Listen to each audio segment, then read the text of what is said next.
రైతు బంధించి కేసీఆర్ ప్రాణాలు నిలబెడితే, రైతుల్లో ఆత్మవిశ్వాసాన్ని నింపితే, మీరు రైతు బంధును రైతు రుణమాఫీని ఎగ్గొట్టి ఇలా రైతుల ప్రాణాలు తీస్తుంది కాంగ్రెస్ ప్రభుత్వం. ఆ రైతు భరోసా అదేందో అర్థమే కాదు, బ్రహ్మ పదార్థం అయిపోయింది.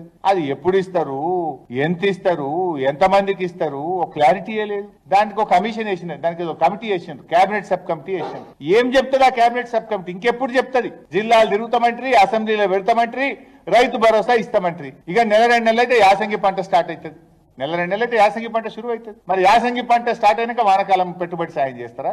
పెట్టుబడి సహాయానికి అర్థం తెలుసా మీకు? పంటకు పెట్టుబడి సహాయం అది. దుక్కి దున్నడానికో, నార్లు వేయడానికో, నాట్లు వేయడానికో, కలుపు తీయడానికో, ఎరువుల మందు వేయడానికో ఇవ్వాల్సిన డబ్బు.